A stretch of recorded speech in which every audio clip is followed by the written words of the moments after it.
Well, guys, I think what I'm going to do in this video is I'm going to clean out the stove here, get this thing all prepped. But while I'm doing it, I'm going to reflect on the past 7 years. Well, actually, ever since I got here to Montana. Because I don't think I've ever really told anybody about the stuff that we've gone through. Well,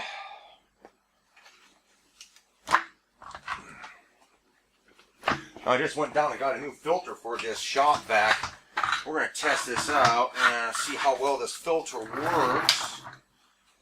And then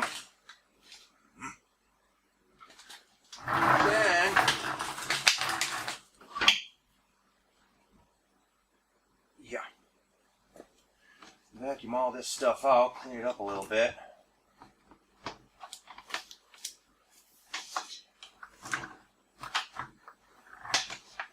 See, back in the day, when I first moved here to Montana, Missoula, I had an opportunity, before that, I had an opportunity to leave where I was living.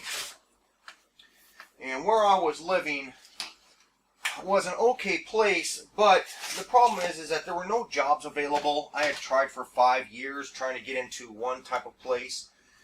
And I had my family vouching for me. I had a lot of people out there trying to help me out, and it got to the point to where I couldn't find work anywhere. I couldn't find anything that paid worth a crap that suited your lifestyle. You know, you just can't, if your lifestyle is set up at, say, if you do an evaluation or an audit of your own income and stuff based upon the way you live. You know, if your lifestyle is set up to make $9 an hour, then going out and working a $7 an hour job doesn't cut it. Just getting any type of job doesn't work. That just doesn't work. If your lifestyle is set up at $9 an hour, then you have to get a job that gives you $9 an hour. Because if not, then stuff in your life has to be neglected. You have to put it off. If you're not making enough money to pay your insurance and your rent and your electricity and all that kind of stuff, if you're not pulling in enough, then one of those gets neglected. So going out and just getting a regular job at $7 an hour, at least you got something, that's not enough. Because if you're not paying on your insurance, you lose it. If you're not paying enough on rent, you get kicked out. If you're not paying enough on electricity, then they shut it off. You know, so going out and just getting any job is not the solution, especially when you're living by yourself. So I was trying very, very hard to get my life set up. And I had tried for years trying to do it. And it just wasn't panning out. I had my family helping me out, and friends were kind of there, but they were more of a deterrent. And it just got to the point to where I started realizing that I was getting more help than the value that I was providing back. So the decision was made to leave, to completely leave. So that's what I did. I was getting into trouble with the law. People weren't leaving me alone. I was having a lot of problems that when I turned to other people for help, they either couldn't help, didn't want to help, or they were just, they didn't know what to do. So eventually, like I said, it came down to leaving. So I left there and I moved here to Missoula, Montana, in hopes that life would be a little bit better. Well, in the process of leaving, coming up here, well, let me say, in the process of leaving where I was living, a friend of mine had contacted me up here and says, "Hey, T, you need to, you know, I heard through the grapevine that you were leaving town. If you want, you can come up here and stay with me for a while, and if you don't like it, then you can always leave here." Because my initial plan was to leave there and go down to Lake Havasu, Arizona. That's where I was initially going to go. Well, I decided to come here first. And at first it was pretty neat. It was me, and when I first got here, I had no place to stay except for his place. And when I moved in, he lived here with his girlfriend. And a lot of you guys know, who's ever done that kind of stuff before, that when you move in with a friend and their girlfriend, that never tends to work out very well. And I kind of anticipated that in the beginning, so I was with him, I stayed with them for about 3 months. And then I started looking around for another place, and I found this girl who had posted up at the university here that she was looking for a roommate. So I contacted her, I went and talked to her, and she said okay.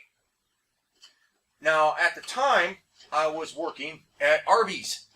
Yeah, some of you guys know Arby's. Arby's has some really good food. But I was working at Arby's, and I was also working with this telemarketing company. Well, telemarketing business. I wouldn't necessarily call it a company, but yeah. So I was one of those guys on the phone who was calling people up, cold calling and chit-chatting, trying to sell our product. Yeah. So yeah, for a while I was one of those annoying people who would call you up and say, yes, we got good stuff for you. So I then moved out of his place and then moved in with her. Now, there was no relationship stuff going on or anything like that. I kind of wish there would have been, but there wasn't. So I started staying with her, and that went okay for a while. But come on, where's mine? There it is. But about 3 months after being there, she turns around and decides that she wants to go off to the forestry service. So I had just moved in, and 3 months later she decides that she's going to go off to the forestry service. Well, I'm like, well, what the hell? What am I going to do now? I went over to the neighbors. I went over to the landlords, and his business was right next door to where we were living. So I went over there to talk to him, but he wasn't around. So about 2 or 3 days later, she had moved out and she took off. And I was laying in there sleeping because I worked mornings at Arby's and then nights at the telemarketing place. Well,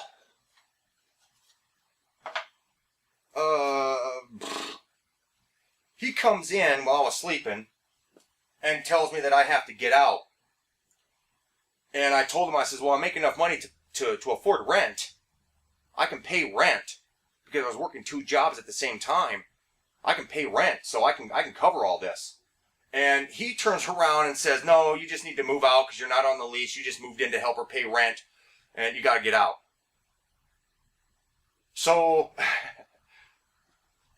anyways, because of that situation, and I moved out. I moved out, and I had to take all my stuff and stick it into a storage unit. And then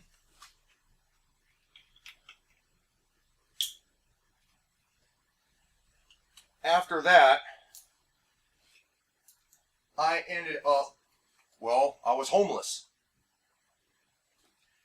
So I decided that I was going to, when you're homeless and you're trying to wake up in the morning, a lot of times that doesn't work. So I ended up losing my job at Arby's, but I was able to keep the job at the telemarketing place. Well, to make a long situation there short, I ended up being homeless for 2.5 years, living in my car after that situation happened. When I would go out and work, and I also eventually lost the job at the telemarketing place because they ended up selling the company, and like, God, I think it was like 2 months later, while I was trying to save money up, because when you, even to get a simple little apartment here in town, in this community, you're looking at about $350 back then. It was about $350 a month.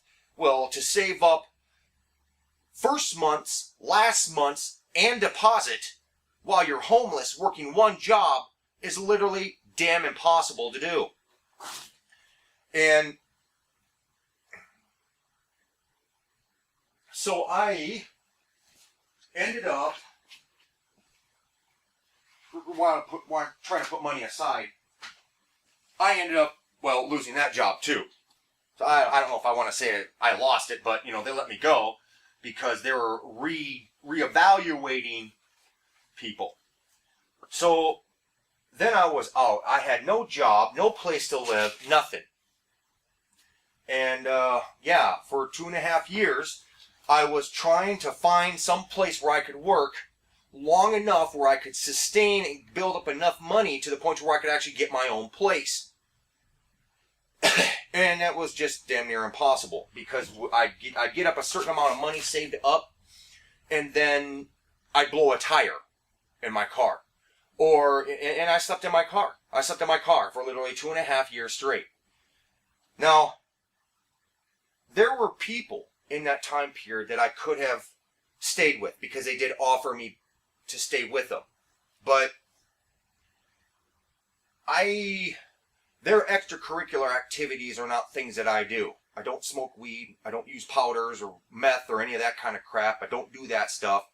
So that was one thing that kind of kept me in my car because I didn't want to move in with people who were like that. So, I had stayed at places before, and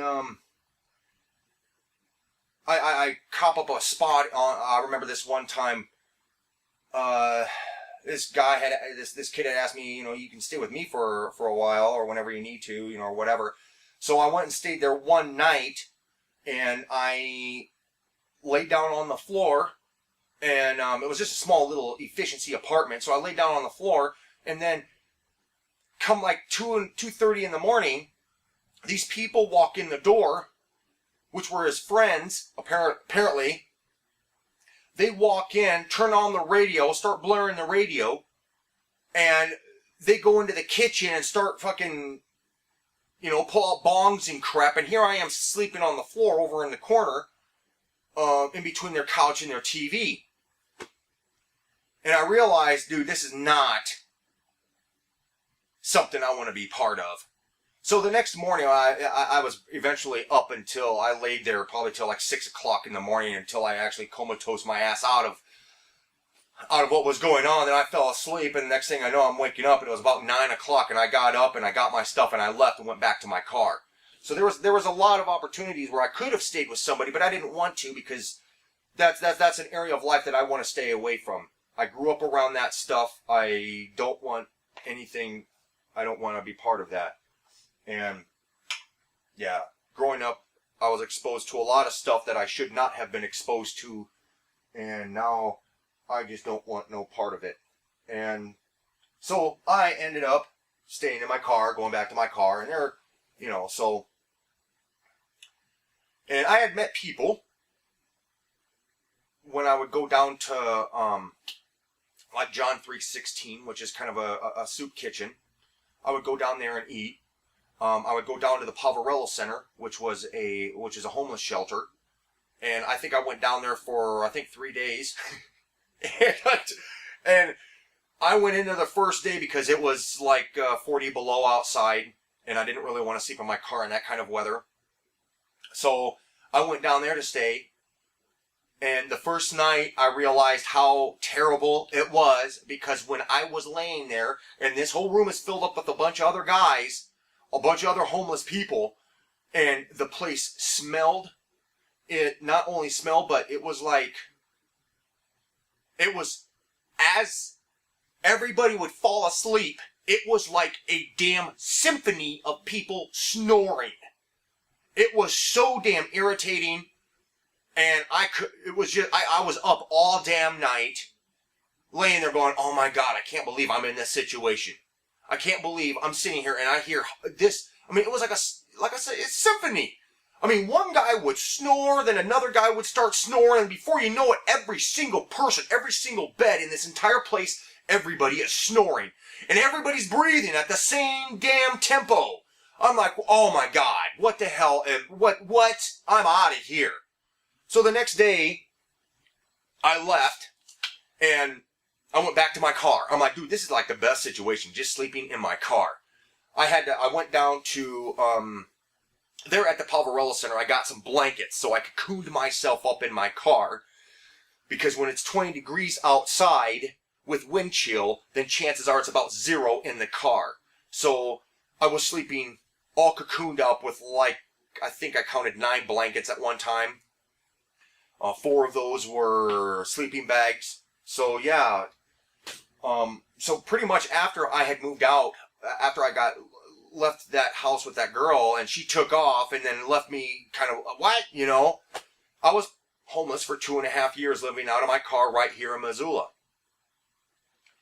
Well, finally one day, down at John 3:16, I met these 2 ladies, and they were twins. And in the time, you know, over the days of going in there and eating and that kind of stuff,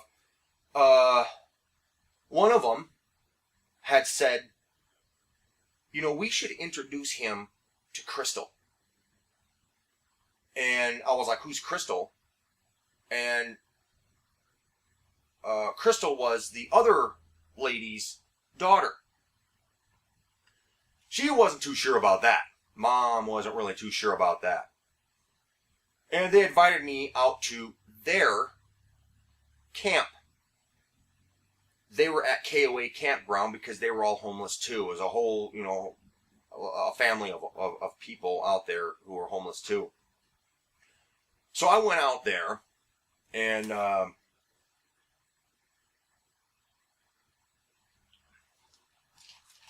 met Crystal, and me and her, we kind of hit it off. She was really shy, but then over time, over the first few months or so, she got pregnant with Allie, and we were still homeless. Then we decided that, you know, what we really should do is we should find some place where we can live. Because Crystal had a job. She had been already working that job for like 2 or 3 years. I didn't, well, no. When I first met Crystal, then I was actually able to get a job through a temp agency. And that temp agency issued me off a job. So I was actually working a job through a temp agency, which is, you know, all that kind of crap. So I actually had, I had a job. So from then on, me and Crystal, we got our own place.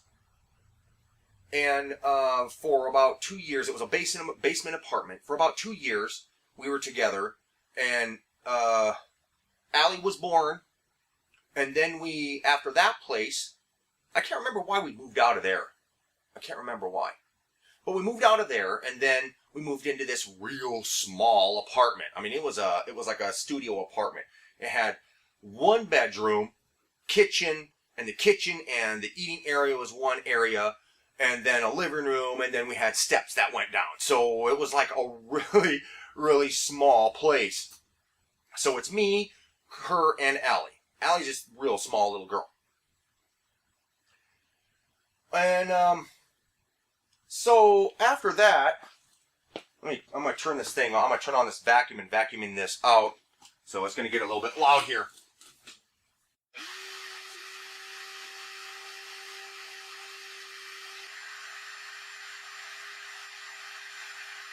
Okay, well, I think I got that pretty well cleaned out. Where's my flashlight at? Yeah, it looks alright. So, then, after we had moved out of that small little efficiency apartment, the temp agency had ended up wiping out all of us who were working at that job. I don't know what was going on. Maybe the company wasn't paying or whatever, but they took all of us out of there, so I ended up losing my job through the temp agency.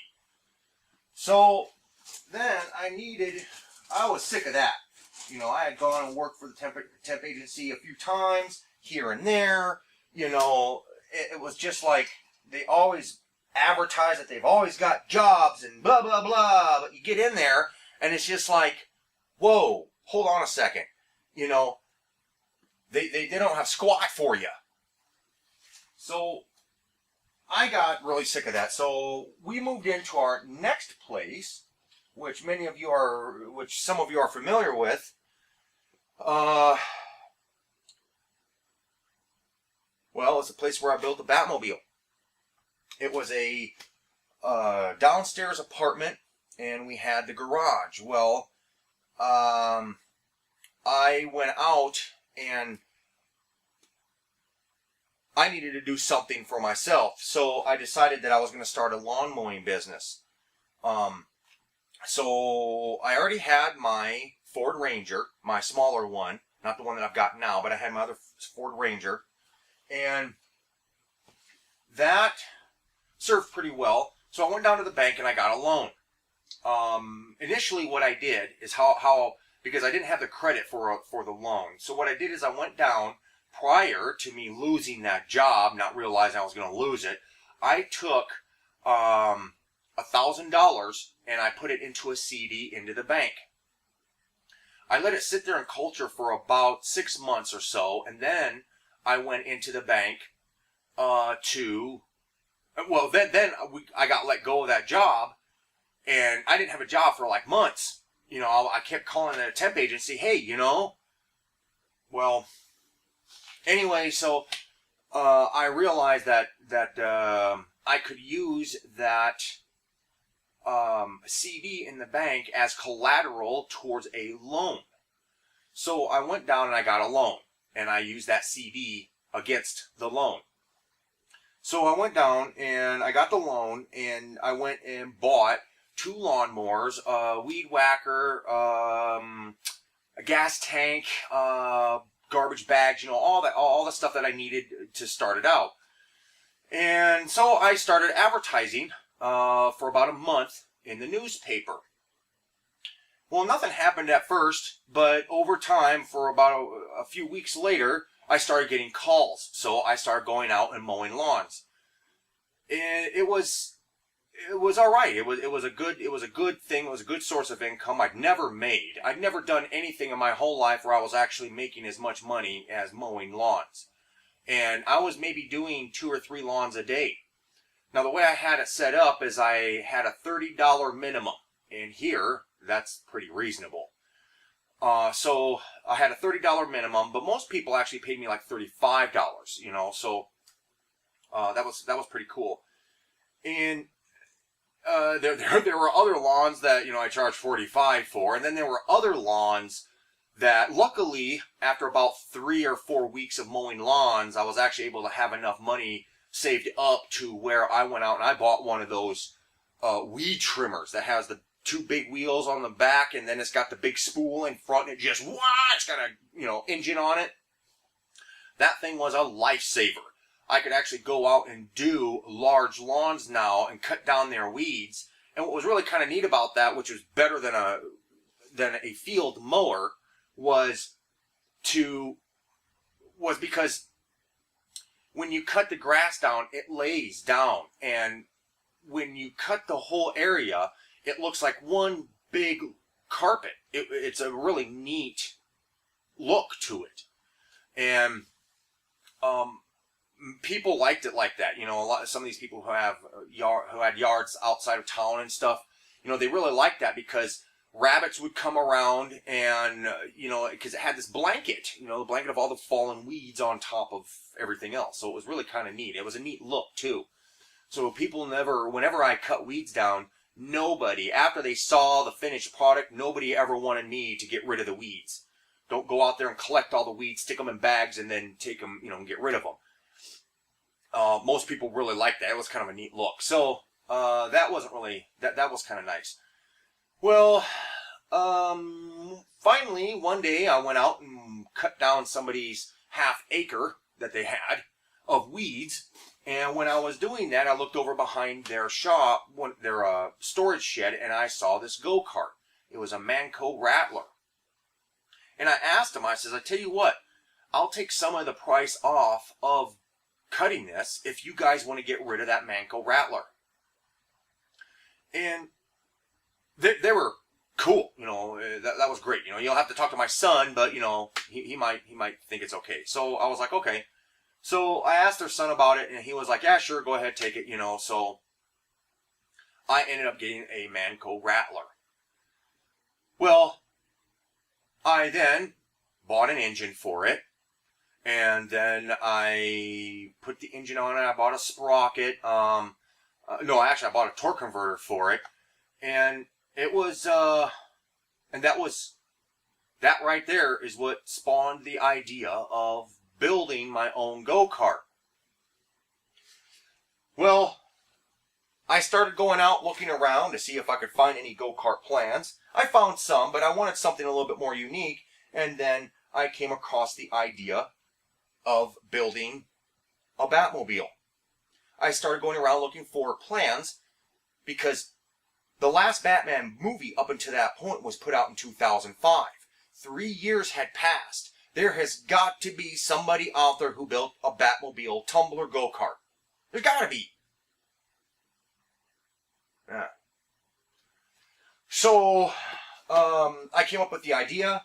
The lawn mowing season is going to be coming to an end.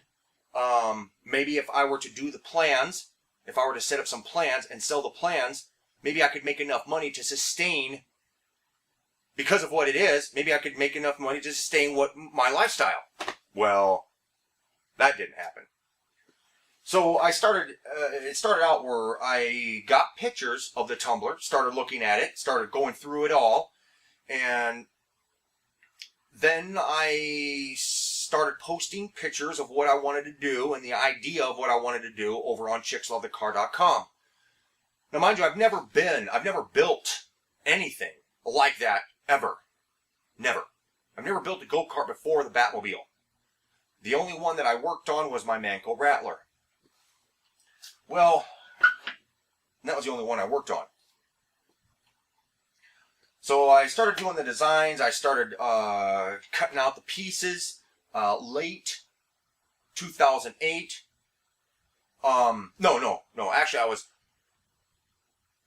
I started working on it late 2008, like in November or something like that. And I had somebody kind of helping me out, but I come to find out that they were going off and doing stuff on the internet that I didn't want them to do. They had set up a website called Tumblr Go-Kart a long time ago. And on top of that, I also caught him, because the first design that I ever did was the rear end. I caught him. I went outside to have a cigarette, and I looked in the window because I heard the printer going, and I looked in the window, and I saw him printing out the rear end of what I had, and he folded it up and he put it in his pocket.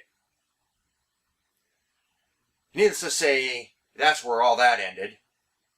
I didn't call him back to come and help anymore. I was like, no goddamn way. No way. And then a few months later, after getting the designs going and the paneling, how I wanted to set it up and figure out what parts and that kind of thing, I went into chickslovethecar.com because that's where I was going to initially start posting my stuff. And I came across a post in there from somebody that showed a website called Tumblr Go-Kart. And I think he went in there and he created this site, and what his plan was is he thought that he had the idea that I was going to be making a lot of money on it, and he was going to try to weasel his way in and try to make some off of the back end. And, You know, hell no. No. So, anyways, I started building the Batmobile on chicksofthecar.com. At that time, we were living in the place where the videos are done. Had that little garage, and it was probably about 12 feet by, I think, 15 feet. So I built that dang thing with all my tools, my welder and my chop saw and all that crap in that small little garage. Yeah.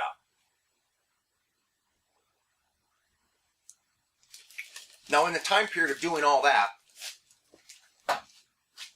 when I first lost my job, before I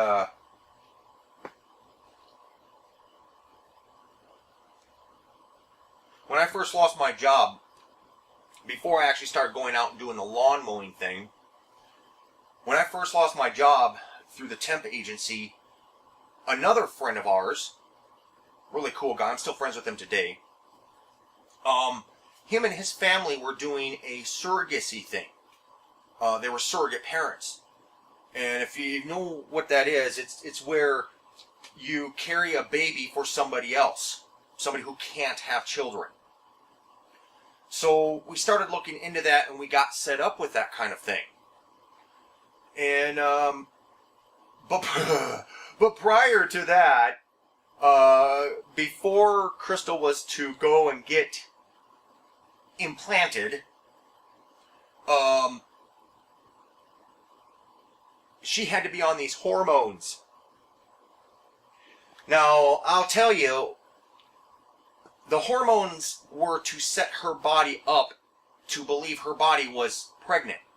So that way when we would go to the facility and have the eggs placed in, her body would take it easier. Now, we were really, at first when we decided to do this, we were just like, oh my God, that's kind of weird. I don't know if we would really want to do that. But our friends had told us about what was going on and how it was handled. They were paid by the family, and everything was covered. All medical bills, all clothing. If she was getting big, if his wife was going to be getting big, then she'd have to buy different clothes, and the family would provide for that. They also paid a certain amount of money a month. Now, when we started looking into that, we were like, well, that's kind of a cool thing to be able to do, because we would be able to actually make ends meet. So we decided to do that. Well, then there was all the, chemical imbalances and crazy stuff that was going on with Crystal, and I'll tell you, man, it's like she was on her period for an entire year.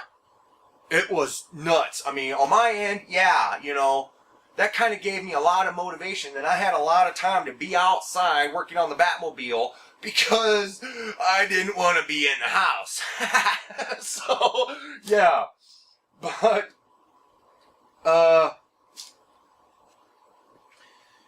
so we started the Batmobile. I started doing the Batmobile in early of 2009. Well, I got the Batmobile pretty close to being done. And then it was time to go and have the insemination activity happen. So, actually, no, I actually got the whole Batmobile done before we actually flew out to Newark, New Jersey, to the facility where the surrogacy, the actual act, was going to happen. Now, I didn't contribute anything, no sperm or anything like that. It was strictly the lady and her husband, and Crystal was going to carry. So, we flew all the way out there to Newark, New Jersey, spent about 3 or 4 days out there, went to the clinic, had it done, and then we were on our way back, and we came back. So we were technically gone for about a week. When we got back here, the day that we got back here, we were unloading the car, and Crystal went to get the mail.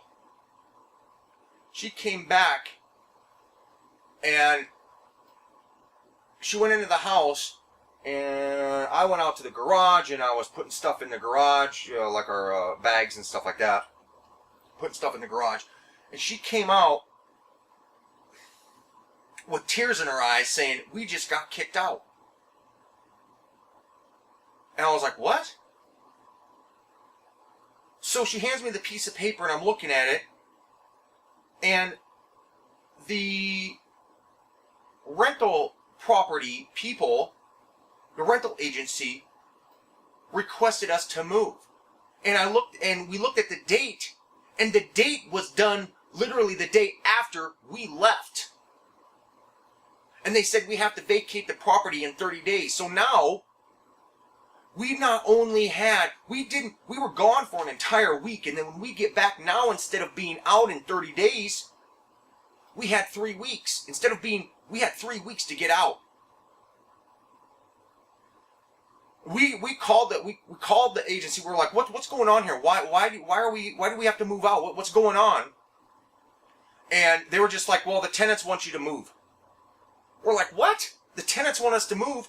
The girl who lived next door to us, right across the hall from us, was the daughter of the owner of the place. And we had talked to her and chit-chatted with her, and she was cool with us. We were cool with her. So I went and I talked to her. I was like, yeah, I says that your mom and dad wants us to move out? What do we do? You know, we'd kind of like to know what's going on here. And she looked at the paper and she was like, what?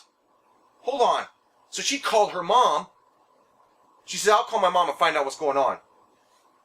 She calls her mom, and then she tells me, she says, yeah, her mom didn't know anything about this. The rental agency said that they were going to have you move out. So then we call the rental agency. It's like, wait a second, we just call and talk to these people, and they don't have any problems with this at all. So what's the deal here? Why does just out of the fucking blue do you guys want us to move out? And they're like, we don't legally have to give you a reason why you need to move out. You just have to move. And from now on, you don't talk to the owners of the property. We are the management company. You talk to us. And I will tell you, when I got off the phone, Crystal literally had to calm me down because I wanted to jump in my fucking truck and blast that damn thing through their goddamn lobby. I wanted to fucking full bore slam right into their fucking lobby, get out and just beat the shit out of all of them with a big ass piece of steel. I was fucking enraged. We just got back from that place. Now we've got three weeks to move out. Oh my god, I was super hot. So we now had 3 weeks to move out. Crystal, a week later, ended up miscarrying because of the stress. We had to pack all our stuff up, and with, you know, when you're pregnant, you don't be doing that. I told her just to calm down. Me and Allie will be able to handle a lot of these boxes and stuff. We'll do it, but it was just, but she'd get on the computer and start looking around for places for us to move to. So, but then a week later, she ended up miscarrying. That was really bad, to turn around and try contacting the people back in Newark, New Jersey, and tell them Crystal miscarried because we ended up getting kicked out of our place, and the stress caused her to miscarry. We never did tell them why. I think that's why. So then we ended up moving in out of there because we had a very limited time. So we moved out of there. We then moved into Stevens, over on Stevens Street. Now Stevens, a lot of you guys know what Stevens is because Stevens is where I built Allie's go-kart, the A-kart. And I had the Batmobile sitting outside. The lease on that place was a year. But luckily, because the surrogacy thing was going on, and I was trying hard as hell to get accepted into YouTube Partnership Program, so that way I could be pulling in money from that, so that way we could actually, you know, have more money in the house, so we could actually live better instead of, you know, stress every single fucking day. Yeah, so I was trying to get accepted into the YouTube Partnership. So, anyways, luckily, Crystal, the family, was helping us out with that, and then Crystal was also working, and I was gonna get the lawn mowing thing back up, but I really couldn't do that because we had ended up losing our daycare. Okay, well, my battery died on me, so yeah. But anyways, put this here. So when we lost our daycare, I was pretty much a stay-at-home dad. And which was fine because Allie and Cody were at the age where they were getting a little bit more rambunctious. They were messing around the house a lot more, climbing on the cupboards and everything. Well, that was fun and dandy and everything. So we ended up moving into that place on Stevens. And the only reason we moved into that place is because we couldn't find any other place out there. And that place was a little bit expensive.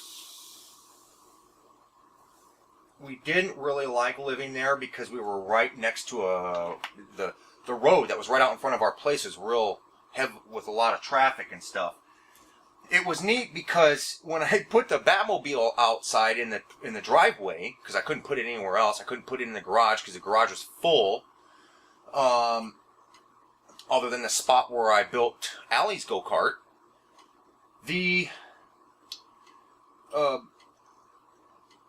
so that's one thing. We didn't like living there because it was too expensive. And we were right next to a popular road, and we always felt weird when we let the kids outside to play, and we'd always go out there, tell them play in the backyard or whatever. So it wasn't really a place that we really liked living. When I would put the Batmobile out, it was like a daily thing. It was like literally every day we would have people stopping and looking at it, and which was no big deal. It was kind of funny because people would get out of their cars and they'd park across the street and they'd kind of walk up and they'd take a quick picture of it and then rush back to their car like they'd done something wrong. It was funny. We saw that so many times. And so, anyways, and another thing that turned out to be kind of a bad, it got irritating was I literally had, I don't know, I lost count, but almost on a daily basis, I would have people stopping, other than in the wintertime because I had it covered up. I had people stopping and asking me where I got it, and I tell them I built it up, and I let people know about my YouTube and stuff like that, and it was, it really started to wear on me really, really quick. People were stopping and asking me, would I be willing to sell it? How much did it cost me to build? Would I be willing to build another one? And it got really, really old. Every single conversation always resorted down to them asking me to build one for them. And, I eventually had to start getting rude with people and just kind of shutting down the conversation really quick because I knew every single situation came down to that. Every single conversation came down to that. And the thing is there were some people out there I'd be like, oh, well, it costed me just for the steel and everything about $1,200, et cetera, et cetera. And I remember one guy was telling me, well, if it costed you, I think it was like $2,100 at the time with the engine and all that other kind of stuff, putting that on there. And a few other little things. So the steel was about $1,200, and then tacking on everything else is about $2,100. This guy offered me, he says, if I give you $2,100, would you build one for me? And I was like, no. You're not paying for the material. When somebody builds you something, you don't just pay for the material. You pay for their time. You pay for you pay for everything, and especially when it comes to something as unique as that, it's got to be like 4 times more than that. It's a unique item, and you don't turn around and expect to pay just what it costs them to pay, and then tack on an extra $100. No. So that got really old really fast, and then I think I did a video when we got the letter in the mail The lady came there once, and or the property management that we were going through, she stopped in there once when we were getting ready to leave, so I didn't have any time to talk to her. I had to go to the school and get Allie. Cody was with me, so I didn't have any time to talk with her. Well, then, a few days later, we got this damn thing in the mail saying that unlicensed buggies are not permitted and blah, blah, blah. And I was like, what? What the heck? So I called them up and I was like, yeah, what's the deal with this letter that we got? And she says, well, we got a complaint from someone about your buggies that you have. And I'm like, buggies? I was like, you were here. You saw what this thing is. This isn't a buggy. And this thing can't be licensed. And so finally, so she was just like, well, you got to figure something out to do with them. And I'm like, wait a second, hold on. So I went over to my neighbors. I was like, wait a second, did you guys call in and complain about the Batmobile sitting out in the driveway? No? Hell no. So I went over to the other neighbors. I was like, did you guys complain about the Batmobile sitting in the driveway? And it was like, no, nobody. My neighbor, this big black dude, he was like, who the hell would complain about that thing sitting out there? I was like, I don't know. Apparently somebody complained about buggies being sitting out here and taking up, sitting on the street and stuff. I was like, I would never park that thing in the street. Heck, somebody comes around the corner and smucks that thing out? Whoa, no way. So I talked it over with Crystal. I was like, this is just stupid. I don't know what it is with the people in this fucking community, but when it comes down to people saying that you're not conforming to our rules, well then fuck you. We're not going to conform to your rules. We're going to leave.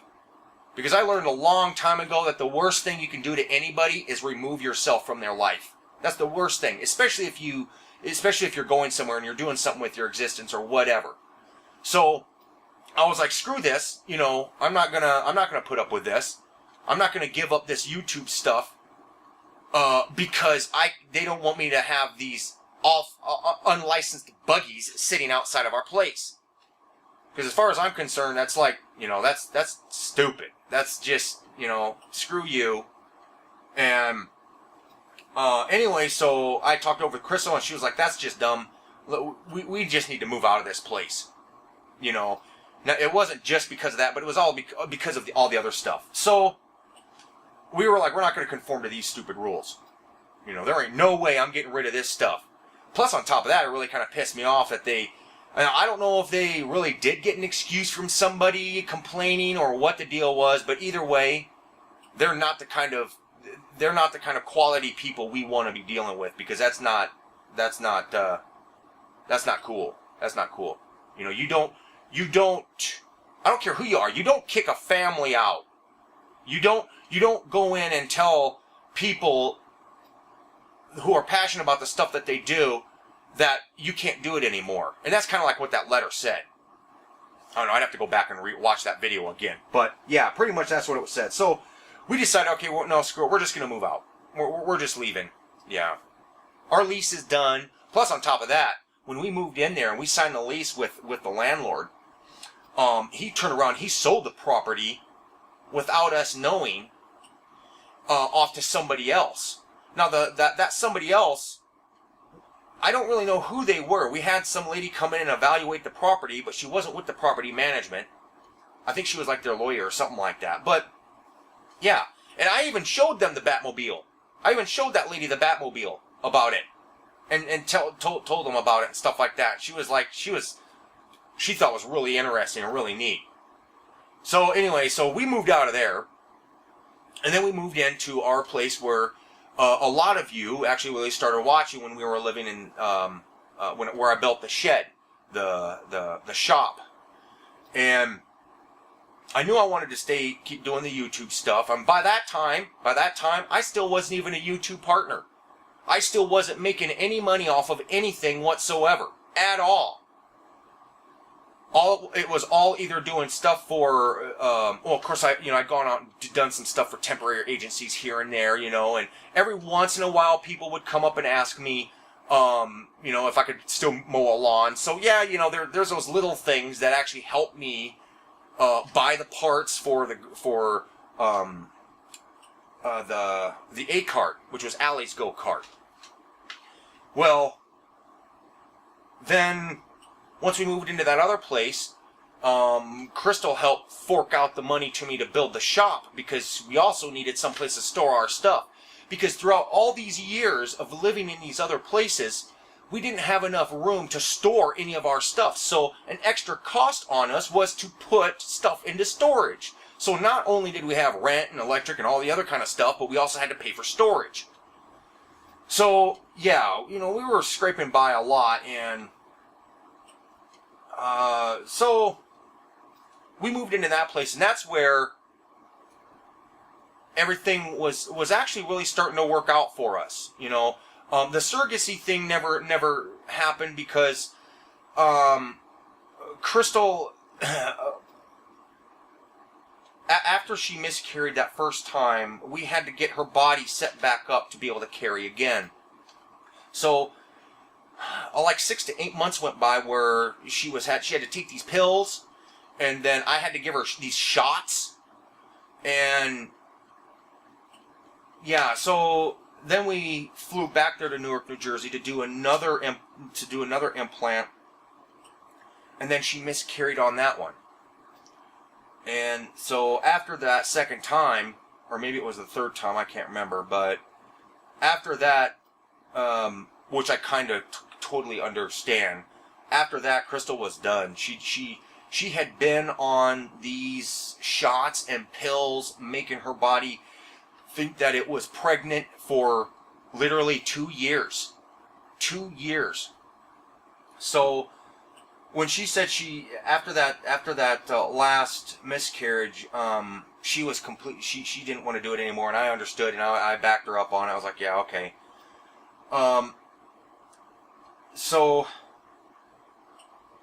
that's when, luckily, I got accepted into the YouTube partnership program, and we were pulling a little bit of money off of that, and then just kept things going, kept the content going. I mean, even though all this crap was happening to us, I was still staying dedicated and having content sustainability across my entire channel, on all my channels and stuff. And there were times when I was really frustrated with crap, and I blew up on camera. Some of you guys remember that kind of stuff, And there's always more motivation behind what was going on than what was happening on camera. And it's been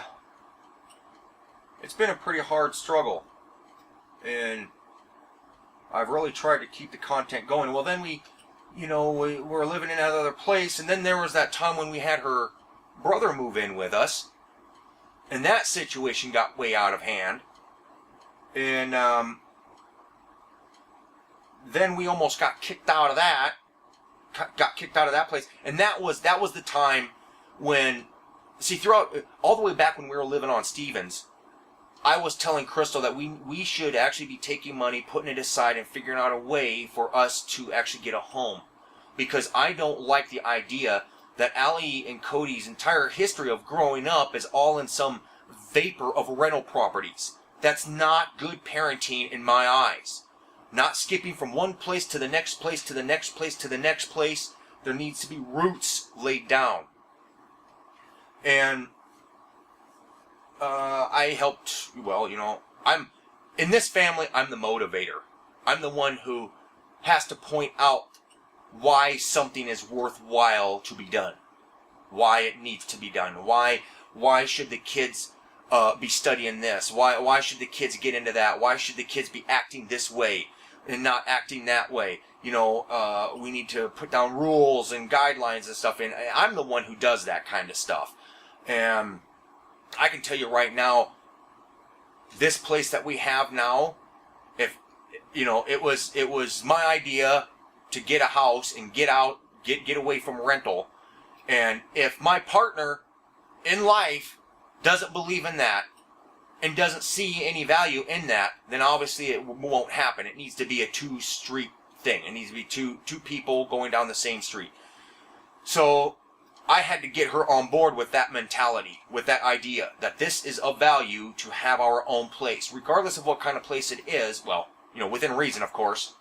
But after we almost got kicked out that very last time when we were living at that last place, that really hit home, because not only was I very well established on YouTube and I had all this stuff going, we had the shop, we had all these builds, they had just sold where she was working at. They had just sold the place out to another guy who came in and bought the Super 8, and so and she got a pay upgrade.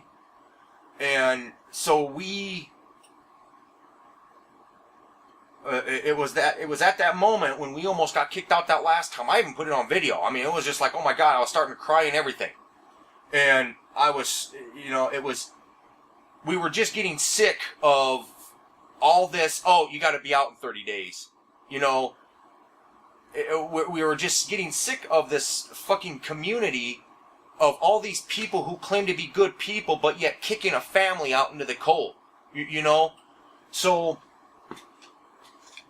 it was, we just got sick of it, It's, when I was homeless here, I really got to see the other side of the people in this community, and it was not. People are not as good as they think they are, They. When you needed help, or you just needed something simple, or you were willing to help out with something, or whatever. I mean, I can tell you, when it came down to trying to get a job, a legitimate job, not going through a temp agency or anything like that, a legitimate job, once they found out that you were homeless, they didn't want to hire you. Which I can kind of understand, because I met a lot of people who were homeless because they wanted to be. They didn't want any responsibilities of life. They didn't want to live that kind of life. They didn't want to have to deal with paying rent or a mortgage or making monthly payments every month.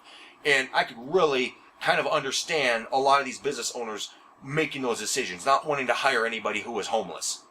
Because most of these homeless guys would go out and get a job, have the job for about a week or two, get their first paycheck and go drink it up, and then miss out on work for the next 3 or 4 days, and then come in and think, oh, I'm sorry, man, yeah, I can clearly understand that. But me, I was homeless for such a long time because I just kept having bad stuff happen. My tire would blow out, or, I'd be saving money up, because you gotta have money to live off of and money to save. So, it was just way hard to save money, because I had to maintain my car. You gotta put fuel in your car, and I would get up, I'd work, I'd be saving money up for 3 or 4 months, and then I'd have enough money set aside to go in and put some money down on an apartment, but my tire would blow out. And I'd be out on the highway, or I'd be out in the sticks somewhere, or something like that, or whatever, and I'd have to call a tow company to come and get my car to tow it to the shop, and then so they could change the tire, because I didn't have any spare. I didn't have enough room in my car to keep a spare damn tire, because clothes and all that other kind of stuff was in the car. So, then later on, I'd get enough money saved up, and boom, I'd blow a fuel injector. There's $100 right there. Crap. Now that $100 now turns into 2 to 3 weeks wait time, putting money aside so that way I could go get a place. So it was one thing after another for literally 2.5 years straight. Until I met Crystal, and now there's 2 people who can generate income, and then that's where things started working out for us. She was able to get away from her family because she was homeless out there at KOA campground, not because she couldn't afford an apartment. It's because other people who were moving in with her were blowing their money. And then at the end of the month, she'd have her half of rent and they wouldn't. So she'd either have to cover their half, and then the next damn month, it would happen all over again. And these aren't friends, these were family. So when me and Crystal hooked up, I started seeing this, and I realized I need to get her away from that. I need to pull her away from that kind of lifestyle. So, yeah, we did. And, we've been together since 2003, and we've been together ever since. So we started out being homeless, and now we got a house. We have 2 kids, and, ooh, the fan's starting. Oh, yeah, nice.